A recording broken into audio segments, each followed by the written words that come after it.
चलिए, good morning students. अब आ रही होगी मेरी वॉइस क्लियर आपको? अपन ने इलेक्ट्रिसिटी चैप्टर पढ़ रहे थे। इलेक्ट्रिसिटी चैप्टर में लास्ट अपन ने पावर पढ़ा है और हीटिंग इफेक्ट ऑफ करंट पढ़ा है। ठीक है, चलिए अपन इसको अब क्या करते हैं, आगे कंटिन्यू करते हैं। आगे देखेंगे, पावर के न्यूमेरिकल्स करेंगे। न्यूमेरिकल्स करके उसको और अच्छे से उसकी बेसिक अंडरस्टैंडिंग बिल्ड करेंगे, कैसे अपन को उसके क्वेश्चंस को सॉल्व करना है, न्यूमेरिकल्स कैसे टैकल करना है। जब भी आपको ऐसा लगे कि आपसे न्यूमेरिकल सॉल्व नहीं हो रहे हैं, दैट मीन्स आपकी प्रैक्टिस में कमी हो रही है। You have to practise more and more questions to get perfect in this numericals. कैसे करेंगे, ध्यान से देखिए। जैसे मैथ्स के अंदर आपके पास एक एक्सरसाइज के अंदर डिफरेंट 30-50 क्वेश्चंस होते हैं। आप उनको बार बार प्रैक्टिस करते हो और प्रैक्टिस करने के बाद आपको वो चैप्टर आने लगता है। सिमिलरली ये भी क्या है, मैथ्स है, फॉर्मूला अप्लाई करना है, आंसर निकालना है। तो जितने आप प्रैक्टिस करोगे उतना ही आप परफेक्ट होते जाओगे इसके अंदर। चलिए, तो पावर देखा था। पावर का फॉर्मूला क्या था, V इंटू आई। और भी अपन ने दो फॉर्मूले निकाले थे पावर के। Power is equal to V square by R and again the power was I square R. फिर उसके बाद अपन ने हीटिंग इफेक्ट देखा था। हीटिंग इफेक्ट को आगे अपन जूल्स हीटिंग भी बोलते हैं। क्या बोलते हैं? Joule's heating. चलिए, इसका भी अपन ने फॉर्मूला देखा था, that H is equal to I square R into t, where t is the time in seconds and I is current and R is resistance. This was the formula for heating effect of current, or we can calculate the heat with this formula. Now, heating effect of current की क्या numerical हो सकते हैं, उसको थोड़ा सा halt रखते हैं और पहले एप्लीकेशंस देखते हैं। एप्लीकेशंस ऑफ हीटिंग इफेक्ट कहां पर आती है, कहां इनको यूज किया जाता है अपनी डे टू डे लाइफ में, ध्यान से देखिए। नंबर फर्स्ट, आपने देखा होगा जो रूम हीटर्स आते हैं, क्या आते हैं? Room heaters. रूम हीटर्स या ब्लोअर्स जो होते हैं, उनके अंदर कभी भी आपको देखने का मौका मिले, उनको खोलने का मौका मिले, तो आप खोल के देखना कि अंदर कुछ कॉइल्स होती हैं। ठीक है, अंदर कुछ क्या होती हैं? कॉइल्स। और इन कॉइल्स में कुछ इस तरीके से कॉइल्स को अरेंज कर रखा होता है अपन ने, ऐसे। एंड इन कॉइल्स का काम क्या होता है, जैसे ही इसमें करंट फ्लो करता है, ये हीट अप होना शुरू होती है। हम जानते हैं दैट अगर रेजिस्टेंस ज्यादा रहेगा तो वो ज्यादा करंट को रोकेगा, और ज्यादा करंट को रोकेगा तो वहां पर ज्यादा हीट डेवलप होगी। हीट डेवलप होगी तो रूम हीटर के अंदर भी अपन ने ऐसी कॉइल्स लगा रखी। ठीक है, कॉइल्स लगा रखी है ऐसे वायर्स की, कॉइल को बहुत सारी कॉइल्स लगा रखी। इसकी वजह से होता क्या है, यहाँ पर रेजिस्टेंस की वैल्यू हाई रहती है। क्या रहती है? रेजिस्टेंस की वैल्यू हाई रहती है। High resistance, high resistance will generate more heat and this heat is utilized in the form of room heaters. आपने देखा होगा आयरन देखिए, आयरन रॉड्स जो होती हैं जिससे अपन क्या करते हैं, अपने कपड़ों को प्रेस करते हैं। आयरन देखा होगा आपने, थोड़ा ऐसे ट्रायंगुलर शेप का होता है, कुछ इस तरीके से होता है। ठीक है, कुछ ऐसा सा होता है आयरन, अगर आपने देखा हो तो। नीचे अगर देखते हैं तो कुछ ऐसे होल्स दिखते हैं इसके नीचे, कुछ इस तरीके से। और ये वाला जो पोर्शन है ये हीट अप हो जाता है, ये हीट हो जाता है बहुत ज्यादा। क्यों? क्योंकि जब अगर अपन इस प्लेट को खोलें, जब अपन आयन के नीचे वाली प्लेट को खोलते हैं, तो वहां पर भी अपन को क्या देखने को मिलती है? ऐसी कॉइल्स देखने को मिलती है। याद करो, हमने एक चीज पढ़ी थी, that resistance is directly proportional to length. इसका मतलब अगर मैं किसी वायर की लेंथ को बहुत ज्यादा बढ़ा दूं तो उसका रेजिस्टेंस भी बढ़ जाएगा। अब खुद सोचो, यहाँ पर जब मैंने वायर को ऐसे लपेट रखा है, कॉइल्स बना के लंबा लंबा लगा रखा है इधर, तो उसकी लेंथ क्या हो गई है? बहुत ज्यादा हो गई। बहुत ज्यादा लेंथ की वजह से यहाँ पर हाई रेजिस्टेंस क्रिएट होता है, जिसकी वजह से हीट जनरेट होती है। तो एक आयन के अंदर जिससे अपन प्रेस करते हैं, एक आयन के अंदर जिससे अपन प्रेस करते हैं, उसके अंदर भी क्या प्रेजेंट है? कॉइल्स प्रेजेंट है। And these coils they generate heat due to high resistance. कौन सा इफेक्ट लगा यहाँ पर भी? हीटिंग इफेक्ट ऑफ करंट लगा। तो देयर आर मेनी एग्जांपल्स ऐसे। आपके एक रॉड आती है, आपने मार्केट में देखा होगा कि जब अपन को पानी गर्म करना होता है, ठीक है, तो पानी गर्म करने की ऐसे रॉड आती है, आप ध्यान से देखो।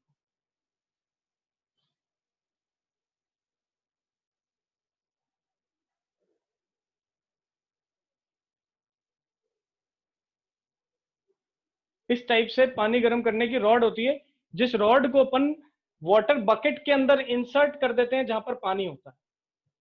ठीक है, पानी के अंदर अपन ने इसको इंसर्ट कर दिया, थोड़ी देर बाद देखते हैं तो वाटर जो है वो क्या हो जाता है? हीट अप हो जाता है। ध्यान से देखो, इसके अंदर ये जो रॉड है, इस रॉड के अंदर भी अपन ने क्या लगा रखा है? हाई रेजिस्टेंस वायर लगा रखा है। क्या लगा रखा है? High resistance wire. Now high resistance wire से अगर करंट फ्लो होगा तो हीट जनरेट होगी। जूल्स हीटिंग में पढ़ लिया था कल अपन। ठीक है, हाई रेजिस्टेंस वायर से अगर करंट फ्लो होगा तो हीट जनरेट होगी, और हीट जनरेट होगी तो एनवायरमेंट में डिसिपेट होती है, और एनवायरमेंट में डिसिपेट होने की वजह से जो वाटर है वो क्या हो जाता है, हीट हो जाता है। This is another example of heating effect of current. तो हीटिंग इफेक्ट ऑफ करंट को अपन ने रूम हीटर्स में देखा, हीटिंग इफेक्ट ऑफ करंट को अपन ने आयरन में देखा, हीटिंग इफेक्ट ऑफ करंट को अपन ने वाटर हीटर्स में देखा, हीटिंग रॉड्स में देखा। कल अपन ने एक एग्जांपल और देखा था which was electric bulb. Electric bulb से अपन क्या देखते हैं, लाइट मिलता है अपन को, ठीक है, लाइट एनर्जी मिलती है अपन को with the help of electrical energy. तो देखो, bulb is a device which is converting electrical energy into light energy.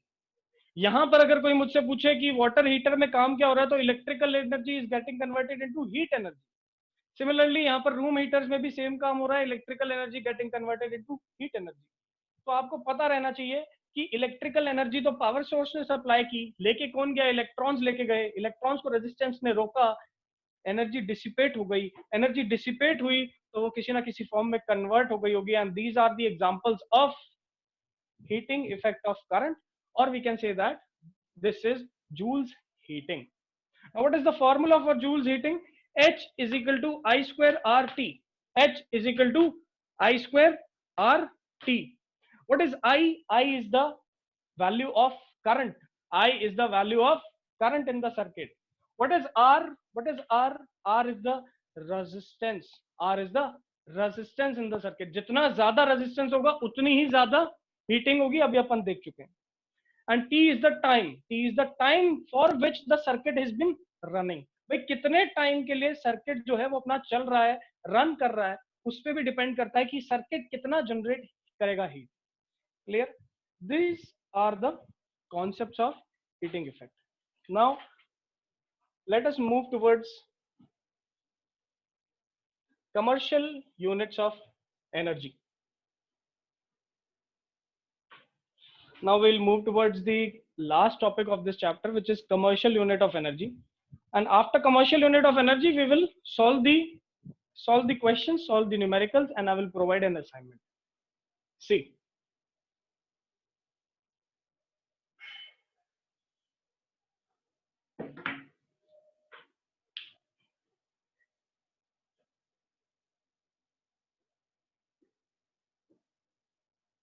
Commercial unit of energy. ध्यान से देखो, ध्यान से देखो. अब अपन सीखना चाहते हैं कि कमर्शियल यूनिट ऑफ एनर्जी क्या होता है. देखिए, हीट भी क्या है, अपने आप में एक फॉर्म ऑफ एनर्जी है. हीट भी क्या है, अपने आप में एक फॉर्म ऑफ एनर्जी. ध्यान से देखिए, पावर के बारे में बात करते हैं. देखो ध्यान से, power, power is work done upon time, work done upon time, or we can say that it is work done per unit time is known as power.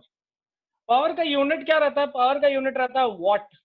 We have studied this in the 9th class, that work done upon time, or we can say that joule per second is also known as watt. Clear?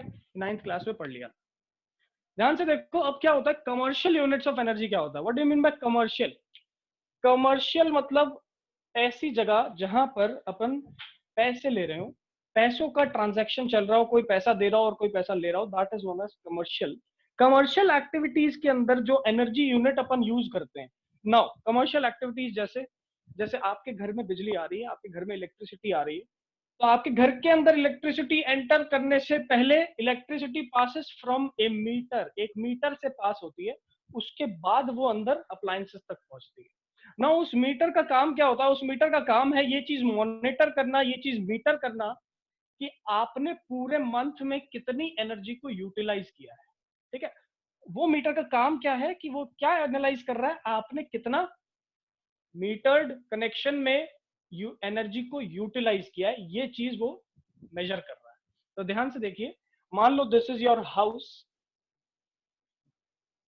And outside your house there will be a electric meter, and this meter will measure the consumption of electricity in your house. और यहां से जो wires हैं ये फिर electrical poles से ऐसे दूसरे पोल्स तक जा रही होंगी। तो आपको समझना क्या है कि from the power house the electricity is coming to your house via poles, via electrical transmission lines, via electrical transmission lines.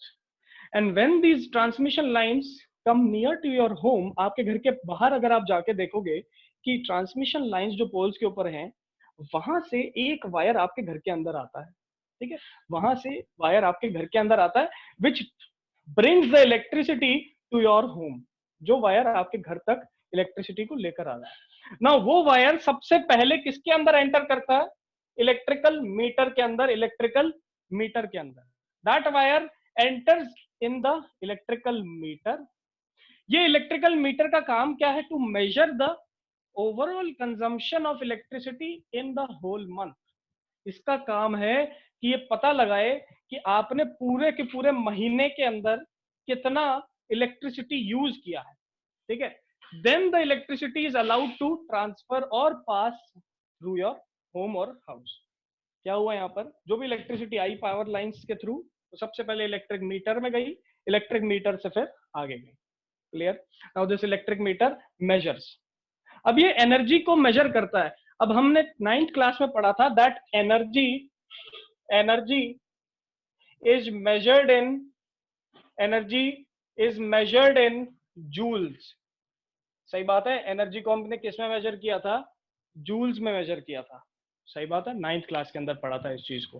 But जब भी हम commercial unit of electrical energy की बात करेंगे, किसकी बात करेंगे? Electrical energy. मतलब कितना इलेक्ट्रिकल एनर्जी आपने कंजम्प किया है, कंजम्पशन हुआ है आपके घर में, उसकी अगर बात करूं तो वो अपन जूल में नहीं निकालेंगे, वो अपन जूल में नहीं निकालेंगे। अब उसके लिए कॉन्सेप्ट पढ़ना पड़ेगा, उस कॉन्सेप्ट को पढ़ते हैं और समझते हैं, देखो क्या हो रहा है।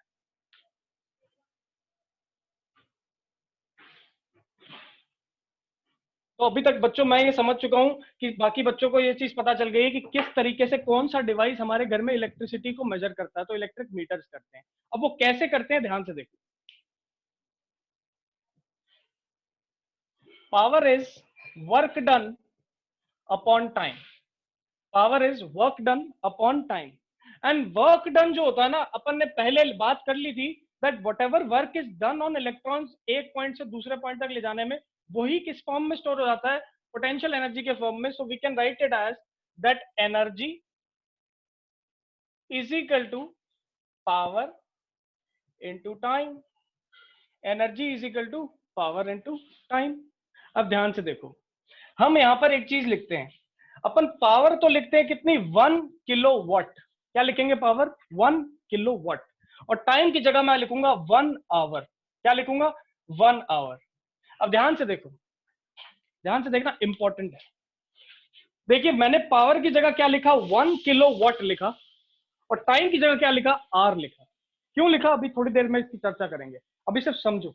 1 किलोवाट, किलो का मतलब देखो 1 किलोग्राम कितना होता है? 1 kilogram is 1000 grams.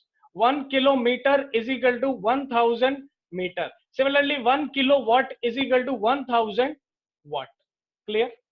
So we can write it as 1000 watt into, ये क्या है? 1 आवर है। अब एक बात बताओ, एक घंटे में 60 मिनट होते हैं, तो एक घंटे में कितने सेकंड होंगे?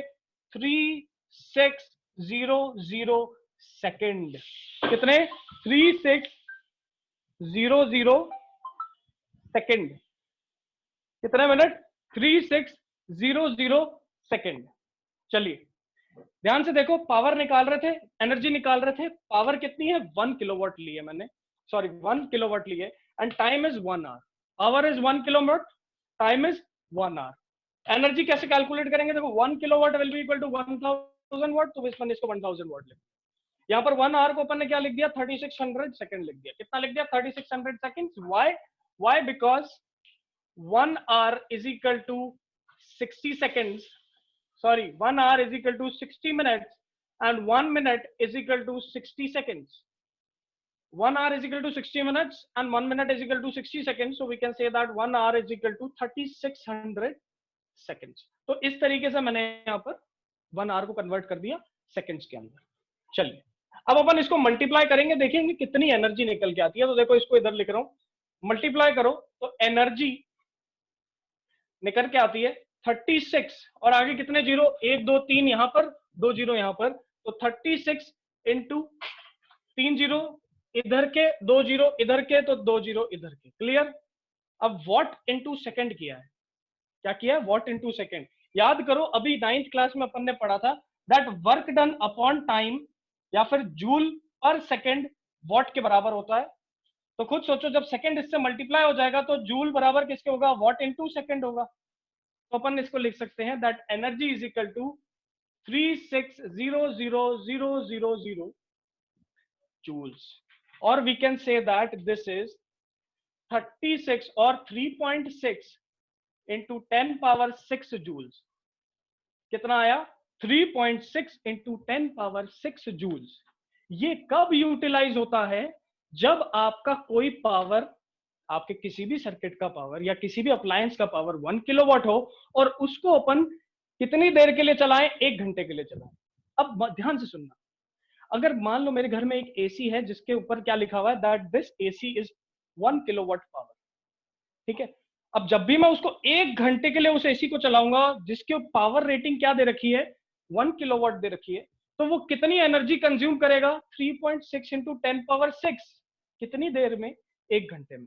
और इस एनर्जी को अपन बोलते हैं 1 यूनिट। क्या बोलते हैं इसे? 1 यूनिट। तो 1 यूनिट क्या होता है? 1 यूनिट होता है 1 किलोवाट आवर। क्लियर? अब अपने घर में जो बिजली का बिल आता है जब भी, तो अपन डिस्कस क्या करते हैं वहां पर, यहाँ पर डिस्कस करते हैं कि अरे कभी भी आप अपने पापा या मम्मी से पूछना कि बिजली का जब बिल आता है तो कितने यूनिट्स होते हैं, तो वो आपको बताएंगे 600 700 900 यूनिट्स। कैसे निकला? ऐसे निकला। अगर कोई भी अप्लायंस जो कि 1 किलोवाट पावर रेटिंग का है, कितने रेटिंग का? 1 किलोवाट पावर रेटिंग का, उसको अगर मैं 1 घंटे के लिए चलाऊं तो वो एनर्जी कितनी यूज करता है? 3.6 into 10 power 6 joule energy use करता है। इतनी एनर्जी वो यूज करेगा 1 घंटे में, और इतनी एनर्जी को अपन क्या बोलते हैं? 1 यूनिट बोलते हैं। तो कभी भी आप अपने बिजली का बिल खोल के देखोगे उसमें लिखा होगा 1 unit is equal to 1 kilowatt hour. तो मैं बच्चों अब समझ सकता हूं कि 1 किलोवाट आवर या 1 यूनिट में कितनी एनर्जी होती है। और अब आप खुद सोच लो कि अगर मेरे घर में, लेट अस सपोज एक एग्जांपल से देखते हैं, एग्जांपल मेरे घर में पर मंथ 1000 यूनिट अगर खर्च होता है, कितना? 1000 यूनिट खर्च होता है, तो मुझे कितनी एनर्जी मैंने खर्च की मैं निकाल सकता हूँ। भाई खुद सोचो 1 यूनिट के अंदर कितनी एनर्जी होती है? 3.6 इंटू 10 पावर 6 जूल्स। तो 1000 में कितनी होगी? डायरेक्टली मल्टीप्लाई कर देते हैं। तो 1000 में कितनी होगी? डायरेक्टली मल्टीप्लाई कर दिया तो 3.6 इंटू 10 पावर 6 जूल, इतनी एनर्जी मैंने खर्च की। आ रही है बात समझ में? क्लियर? अब मान लो मैंने पूरे मंथ में 1000 यूनिट खर्च किया, पूरे मंथ में 1000 यूनिट मैंने खर्च कर दिया। कोई मुझसे पूछे कि अगर एक यूनिट 5 रुपए का है, कितने रुपए का? 5 रुपए का एक यूनिट है। एक यूनिट कितने रुपए का है? 5 रुपए का। तो 1000 यूनिट कितने के आएंगे? Obviously 5000 rupees. ठीक है, तो इस तरीके से अपन क्या कैलकुलेट कर सकते हैं? इस तरीके से अपन कितना बिल आएगा वो भी कैलकुलेट कर सकते हैं। आपको क्या पता होना चाहिए? आपको ये पता होना चाहिए कि आपके अप्लायंस का पावर रेटिंग क्या है। ठीक है, इसको अपन प्रैक्टिकली देखें तो आज की डेट में जब भी अपन इलेक्ट्रॉनिक्स खरीदने जाते हैं तो उसमें 5 star rating, 3 star rating, 2 star rating ऐसे लिखा होता है। ठीक है, जब भी वो चीज लिखी होती है आप उस लेबल को ध्यान से पढ़ा। आपके घर के अंदर भी ऐसे अप्लायंसेस होंगे जिन पे ऐसे रेटिंग लिखी होगी, 3 स्टार है, 2 स्टार है, फ्रिज, एसी, टीवी सबके ऊपर आता है। आप जब उस रेटिंग के नीचे देखोगे तो आपको वहां पर पावर यूजेज दिखेगा कि 1 घंटे के अंदर वो कितनी पावर को कंज्यूम करता है। उस तरीके से आप ये कैलकुलेट कर सकते हो कि पूरे दिन में वो कितनी करता है। और पूरे दिन का आपको पता चल गया तो आपको डिवाइड क्या करना है? जब आपको पता है 1 यूनिट में इतनी एनर्जी होती है तो वो पूरे दिन में कितनी एनर्जी यूज करेगा, कितने यूनिट एनर्जी यूज करेगा, आप निकाल सकते हैं। और इस तरीके से अपन पावर यूनिट कैलकुलेशन करते हैं। तो अपने घरों के अंदर जो यूनिट एनर्जी की यूज होती है उसको अपन बोलते हैं किलोवाट आवर। अब जो किलोवाट आवर है इसको अपने कन्वीनियंस के लिए अपन ने क्या बोला? 1 यूनिट बोला। Clear? What is the commercial unit of energy, electrical energy? That is kilowatt hour. अब कोई पूछे किलोवाट आवर तो दिखता है, किलोवाट मतलब पावर होगा, नहीं, ये क्या है? एनर्जी है। क्या है ये? एनर्जी है, because 1 kilowatt hour is equal to 3.6 into 10⁻6 joules. अब बच्चों इस टॉपिक से रिलेटेड कोई भी डाउट है तो फटाफट हैंड रेज करो।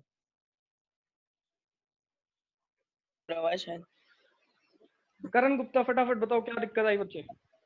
सर मेरा डाउट था कि सर हमारे घर में जो भी इलेक्ट्रिक अप्लायंसेस है उन सबका हाँ जी। वो सब एक ही उतना यूनिट लेते हैं इक्वल टाइम में, या सबका अलग अलग होता है? नहीं, सबका अलग होता है। आपको ये चेक करना है कि आपका कोई भी अप्लायंस कितनी एनर्जी यूटिलाइज कर रहा है, तो आपको उस अप्लायंस के पास जाना है। उस अप्लायंस के पीछे या आगे कहीं ना कहीं इस तरीके से पावर रेटिंग का ऐसे बना होगा, यहाँ पर 5 स्टार बने होंगे, ठीक है? आप देख सकते हैं कुछ में ऐसा होता है, या फिर कुछ अप्लायंस के पीछे उसकी पावर रेटिंग लिखी होती है। जैसे अपन बोलते हैं ना 100 वॉट का बल्ब है, 0 वॉट का बल्ब है, 25 वॉट का बल्ब है। तो 25 वॉट, 100 वॉट, 0 वॉट, वो है क्या? उसकी पावर रेटिंग है। अब सबकी क्योंकि पावर रेटिंग अलग अलग है, तो सबको जब अपन डिफरेंट डिफरेंट टाइम चलाएंगे तो सबका एनर्जी कंजम्पशन भी क्या आएगा? अलग अलग आएगा। तो जहां पर भी आपको चेक करना है कि कौन सा अप्लायंस कितनी एनर्जी यूटिलाइज करता है, आपको उस अप्लायंस पे जाके ये चेक करना है कि उस अप्लायंस का पावर रेटिंग क्या है। फिर आप ये बता पाओगे कि वो पूरे दिन में कितनी एनर्जी यूटिलाइज करता है। क्लियर? कैसे करता है अभी अभी थोड़ी सी देर में अपन इसके न्यूमेरिकल्स करेंगे और पता चल जाएगा। Hello sir. ऋषभ, ऋषभ हाँ बताओ।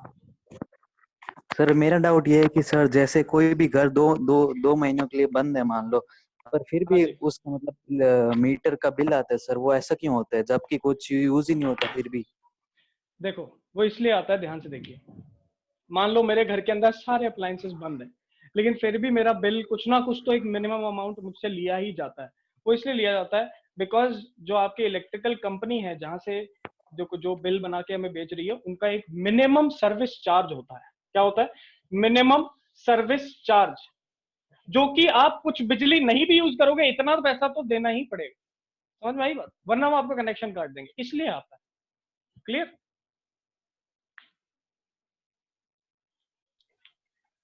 कपिल धायल बताइए। सर जो ये हाँ हमने जी, अभी एनर्जी के पढ़ रहे हैं, बस यही कॉमर्शियल एनर्जी है?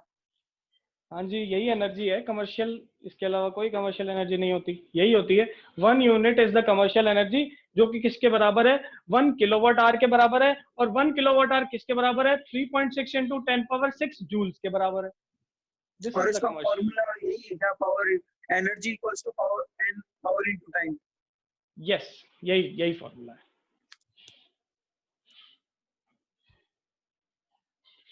चलिए अब इस पे एक न्यूमेरिकल करते हैं, कमर्शियल यूनिट ऑफ एनर्जी पे। अब न्यूमेरिकल्स पे चलते हैं और बेसिक अंडरस्टैंडिंग देखते हैं कैसे इसको सॉल्व करना है। देखिए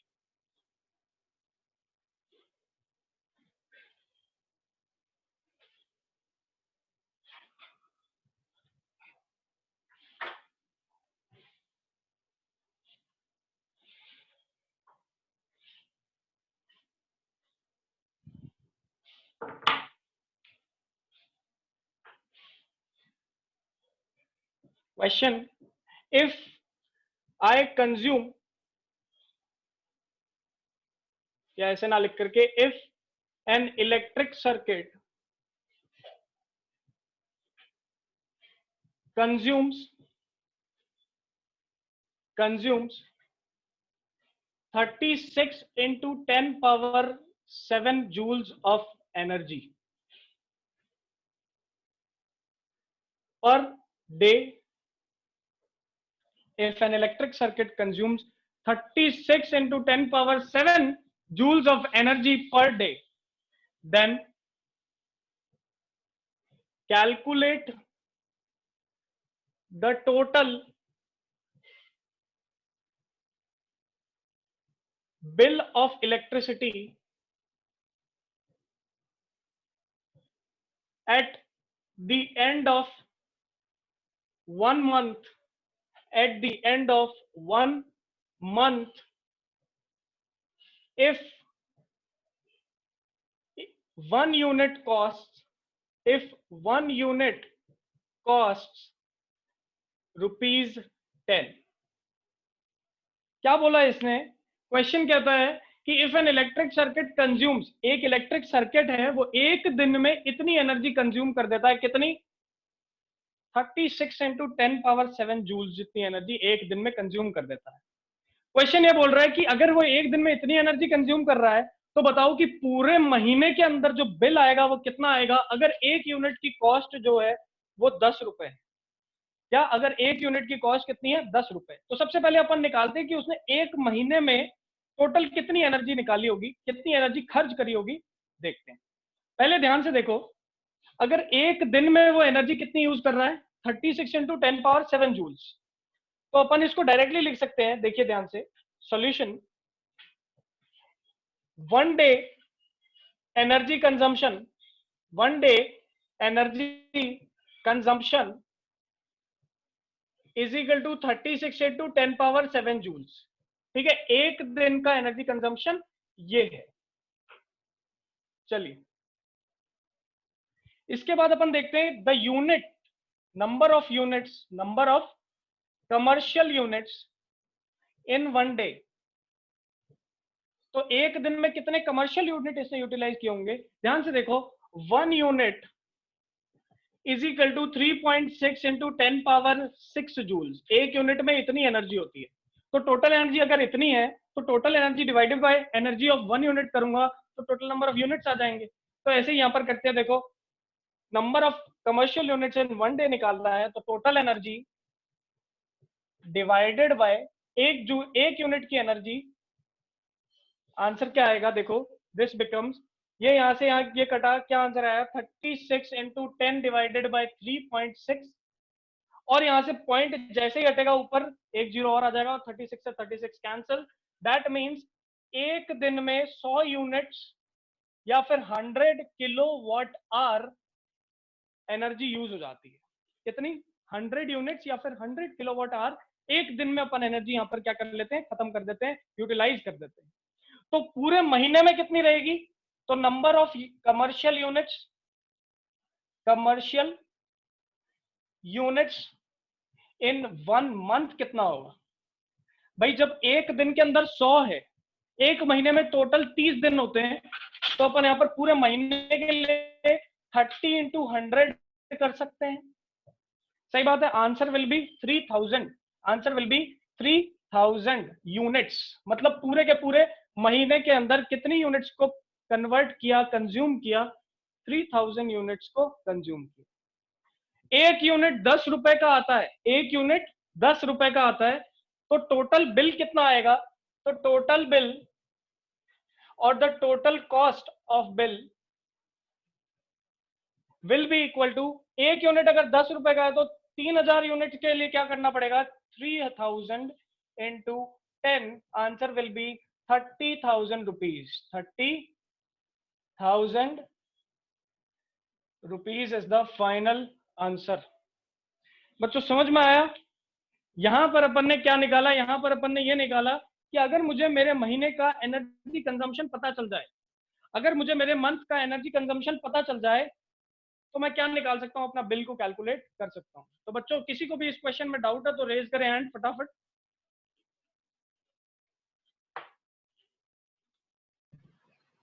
करण बताओ क्या डाउट है।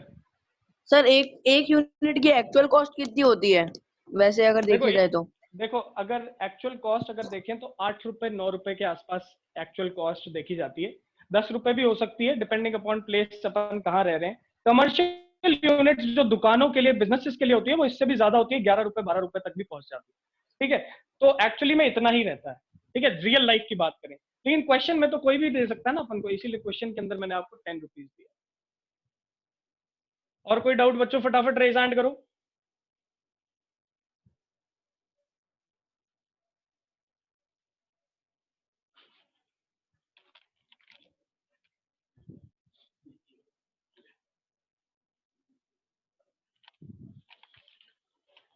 हाँ जी बच्चों, और कोई डाउट।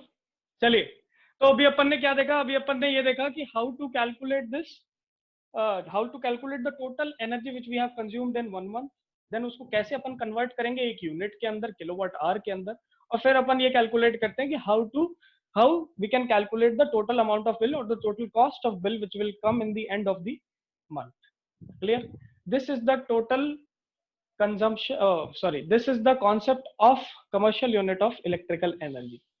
अब यहाँ पर ये टॉपिक जो था वो अपने चैप्टर का फाइनल टॉपिक था. Now from next class we will solve questions अपन सॉल्व करेंगे.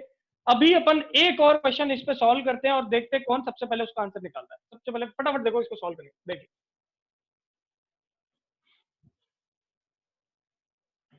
Question is an electric bulb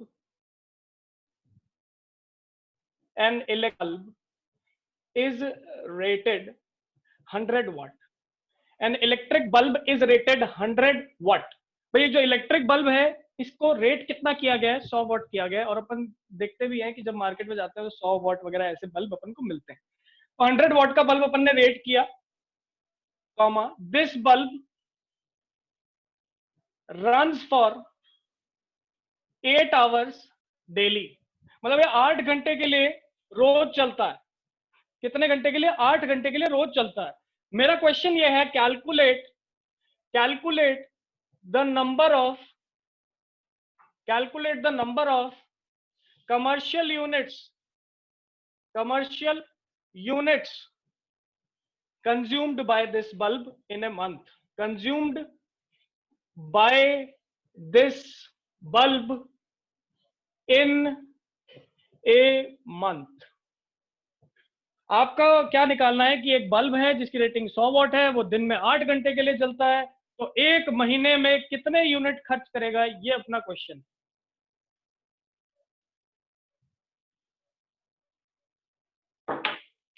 चलिए बच्चों, अगर कर लिया तो फटाफट हैंड रेज कर दो, वरना मैं सॉल्यूशन कर रहा हूं इसका.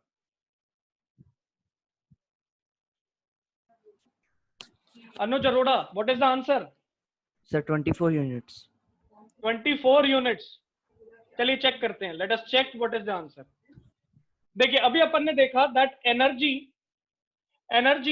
Is equal to power into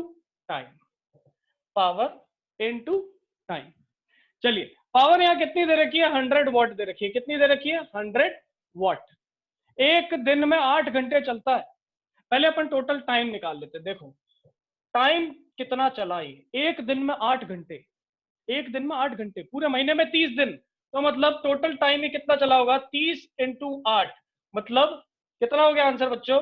this will be 240 hours. समझ में आई बात? इसका मतलब पूरे महीने में ये 240 घंटे चलता है बल्ब. 240 घंटे पूरे महीने में चलता है. अब देखो ध्यान से, इसकी पूरे महीने की अगर एनर्जी निकालनी होगी तो कैसे निकालेंगे? पावर मुझे गिवन है 100 वाट. कितनी गिवन है पावर? 100 वाट. मैं इसको ऐसे भी तो लिख सकता हूं, दिस इज 0.1 किलोवाट. मैंने क्या कर दिया? इसको डिवाइड बाय 1000 कर दिया और मेरे पास आंसर क्या आ गया? 0.1 kilowatt. Now what is the energy?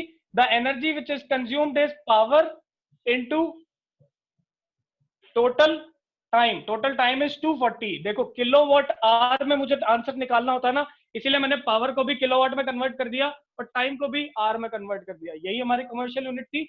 इसको पावर को किलोवाट में कन्वर्ट किया, टाइम को आर में कन्वर्ट किया, आंसर निकाला.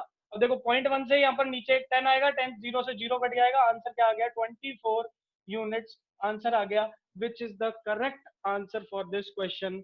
हमने यहाँ पर ये कैलकुलेट कर लिया कि एक बल्ब जो कि 100 वाट पावर का है, अगर डेली 8 घंटे चलता है तो पूरे महीने में 24 यूनिट को वो खर्च कर देगा. अब खुद सोचो, अगर एक unit, if 1 unit is equal to 5 rupees, अगर एक यूनिट 5 रुपए का है तो 24 कितने के होंगे?